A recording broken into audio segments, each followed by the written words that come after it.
বাংলাদেশ খোদার দান, ধন্য ধন্য আমি সবার চাইতে দামি বাংলা মাটির সন্তান। শান্ত মাটির নিচে এখনো ঘুমিয়ে আছে ৩৬০ আউলিয়া, সোহরাওয়ার্দী শেরে বাংলা ভাষা নিয়েছে শাহজালাল ওসমানীয় জিয়া। শহীদ টিটুর দেশে বখতিয়ারের বেশে লাল সবুজ পতাকা ওড়ে, সময় ঝড়ের বেগে চেতনায় উঠবে জেগে 18 কোটি অন্তরে। ঠিক না? বাংলাদেশ আমার বাংলাদেশ, তোমার বাংলাদেশ খোদার দান, ধন্য ধন্য আমি সবার চাইতে দামি বাংলা মাটির সন্তান। চারদিকে দুশ্মন, ভেঙো না মন, সাহস জমিয়ে রাখো বুকে, ইমান জিন্দা করে জিহাদের হুঙ্কারে পরাজিত করো শত্রুকে।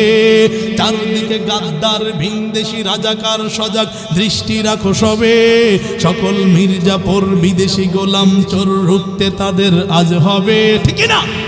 দুশ্মন আছে না, মির্জাফর আছে না? মুসলমান, আমি আপনাদেরকে বুঝাবার জন্য বলি, ভালো করে বুঝেন, এই মির্জাফর সমাজে এখনো আছে না? আল্লাহ তাআলা আমাদেরকে মির্জাফর থেকে দেশকে হেফাজত করেন। যারা বলেন আমিন। মুসলমান দুনিয়ার মধ্যে চিরজীবন থাকা যাবে। আল্লাহ বলেন ইন্নাল্লাহ আশতারা মিনাল মুমিনিনা আনফুসাহুম ওয়া আমওয়ালাহুমুল জান্নাহ। আল্লাহ বলেন হে মুমিন, ভালো করে শুনে নাও, তুমি তোমার জান এবং মাল যদি তুমি আল্লাহরে দিয়া দাও, আমি আল্লাহ কিয়ামতের ময়দানে তোমাদেরকে জান্নাতের মালিক বানিয়ে দিব। চিৎকার করে বলেন সুবহানাল্লাহ। হুজুরে আমার তাফসীরের ব্যাপারে কিছু আলোচনা করতে বলেছে, আমি আপনাদেরকে একটু সংক্ষিপ্ত ধারণা দিয়ে দেই। আল্লাহ পাক রব্বুল আলামিন সূরা বুরুজের মধ্যে বলেছেন ওয়াসসামা ইযাতিল বুরুজ, বুরুজ বিশিষ্ট আসমানের কসম। বুরুজ অর্থ তারকা। আল্লাহ বলেন তারকার কসম, বুরুজ বিশিষ্ট আসমানের কসম। ওয়াসসামা ইযাতিল বুরুজ ওয়াল ইয়াউমিল মাউউদ ওয়া শাহিদিন ওয়া মাশহুদ। আল্লাহ তাআলা বলেন কিয়ামতের দিনের কসম, আরাফাত দিনের কসম। ওতিলা আসহাবুল উখদুদ, পরীক্ষা খননকারীরা ধ্বংস হোক। এ মুসলমান, পরীক্ষা খননকারী কারা? এইটার সাথে একটু মিল আছে, এই জন্য আমি এখান দিয়ে শুরু করলাম। পরীক্ষা খননকারী কারা জানো? মুসলমান ইহুদিদের মধ্যে হযরত ঈসা আলাইহিস সালাতু ওয়াস সালামের জামানায় পয়গম্বর ঈসা আলাইহিস সালাতু ওয়াস সালাম যখন এক আল্লাহর দাওয়াত দেয়, কার দাওয়াত দেয়? জোরে বলেন কার দাওয়াত? মুহাব্বতে বলেন কার দাওয়াত? জোরে বলেন আল্লাহু আকবার। যখন এক আল্লাহর দাওয়াত দেয়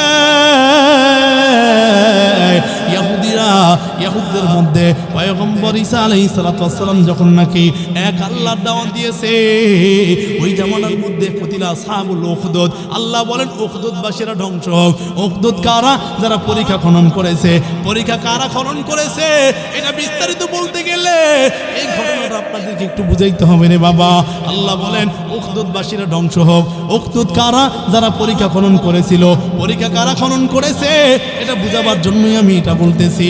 এবার পয়গম্বর ঈসা আলাইহিস সালাতু ওয়াস সালামের জামানায় ঈসা নবী এক আল্লাহর দাওয়াত দেয়, লা ইলাহা ইল্লাল্লাহ ঈসা রুহুল্লাহ। ঈসা আলাইহিস সালাতু ওয়াস সালাম দাওয়াত দিয়েছেন কার?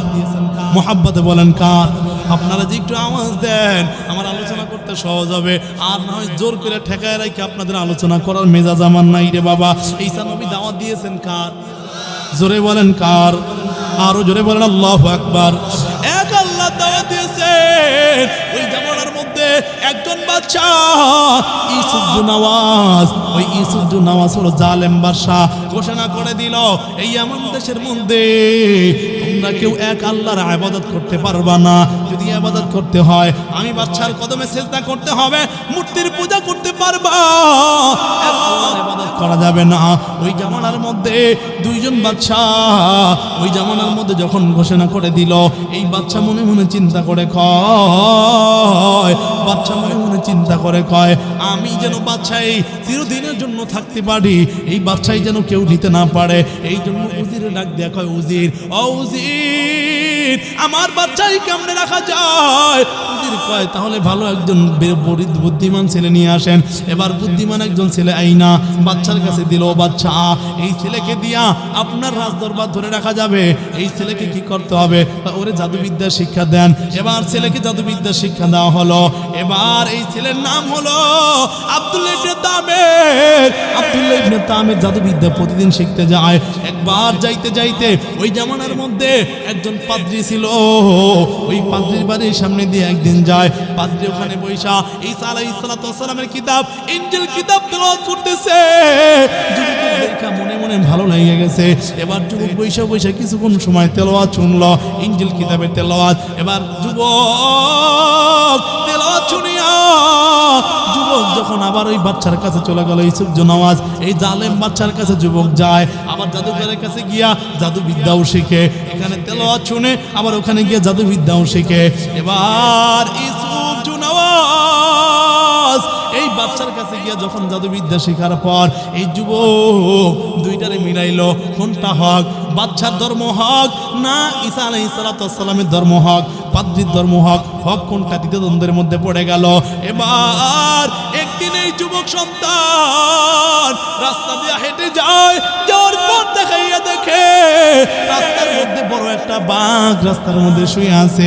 এই যুবক মনে মনে চিন্তা করে, আরে আমি তো দুইটা ধর্ম নিয়ে বড় দ্বিধাদ্বন্দ্বের মধ্যে আছি, একটা হলো পাদ্রীর ধর্ম আর একটা হলো বাচ্চার ধর্ম।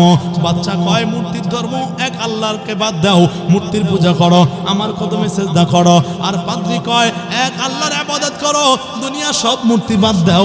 এখন কোনটা ঠিক, বাচ্চাটা ঠিক না পাদ্রীটা ঠিক? এবার এই বাচ্চা চিন্তা করতে করতে এ যুবক চিন্তায় পড়ে গেল। চিন্তা যখন পড়ে গিয়েছে, রাস্তার মধ্যে বড় একটা বাঘ রাস্তার মধ্যে শুয়ে আছে, হাজার হাজার মানুষ রাস্তার মধ্যে দাঁড়িয়ে আছে। এই বাঘ কেউ হইতে পারে না, বাঘের কাছে মানুষ যায় না। বাঘ মানুষের দেখলে কি সালাম দেয়? কথা কয় না, সালাম দেয়? বাঘ মানুষের দেখলে সালাম দেয় না, বরং বাঘ মানুষে আক্রমণ করে। এবারে যুবক মনে মনে চিন্তা করে তাহলে কি করা যায়। যুবক একটা পাথর হাতের মধ্যে নিয়েছে, মনে মনে চিন্তা করে আমি একবার পাত্রের ধর্মের কথা বলে মারবো, যদি বাঘ মারা যায় মনে করবো পাত্রীর ধর্ম সত্য। আর একবার যদি আমি জাদুকরের ধর্মের কথা বলে মারবো, বাচ্চায়ের ধর্মের কথা বলে মারবো, মূর্তির নামে বলবো। যদি বাঘ না মরে মনে করব এই যে মূর্তির যে ধর্ম আছে, পাদ্রীর যে ধর্ম আছে ওটা মিথ্যা ধর্ম, ওই ধর্ম সত্য না। চিৎকার করে বলেন আল্লাহু আকবার, আল্লাহু আকবার। এবার হাজার হাজার মানুষ দাঁড়িয়ে আছে, একটা পাথর মারলে তো বাঘ মারা যায় না। যুবক পাথর হাতের মধ্যে নিয়েছে, একবার জাদুকরের কথা বইলা যুবক হাতের মধ্যে পাথর নিয়ে কয় আল্লাহ, জাদুকরের ধর্ম যদি সত্য হয় আমি পাথর মারার সাথে সাথে যেন বাঘটা দুনিয়া থেকে চিরতরে বিদায় হয়ে যায়। এবার যুবক পাথর হাতের মধ্যে নিয়ে যখন বাঘের গায়ে মারলো, বাঘ আস্তে আস্তে মোস্তাওয়ায়। বাঘ তো মরে না, লড়েও না। বাঘ মনে মনে চিন্তা করছে আমার মনে একটু আদর করছে, বাঘ লড়ে চড়ে না। যুবক মনে মনে চিন্তা করে কয় জাদুকরের ধর্ম মিথ্যা, বাচ্চার ধর্ম সত্য নয়, তাহলে কি করা যায়। এবার আবার পাথর হাতের মধ্যে নিয়েছে, পাথর হাতের মধ্যে নিয়ে আল্লাহকে ডাক দিয়া কয় আল্লাহ, আমি জানি না ধর্ম কোনটা হক, জাদুকরটা হক না পাদ্রীটা হক, ঈসা নবীটা হক না বাচ্চাটা হক, কোনটা হক আমি জানি না। তবে আমি জাদুকরের ধর্ম বলে পাথর নিক্ষেপ করেছি, বাঘ মরে নাই। এখন আমি তোমার ধর্ম কথা বলে তোমার হুকুম আমি পাথর মারবো, বাঘ যদি মারা যায় মনে করবো আল্লাহ তোমার ধর্ম হক, তো ঈসা নবীর ধর্ম হক, ঈসা নবীর ধর্ম সত্য, কোনো ভেজাল নাই।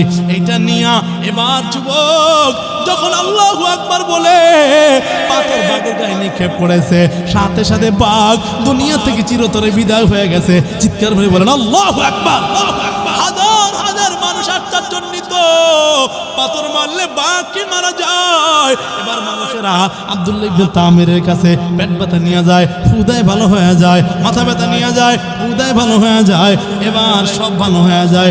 একদিন বাচ্চার একটা উজির ছিল, যেই উজির যার কাছে জাদুবিদ্যা শিখতো, এই উজিরের একটা চোখ হলো কানা।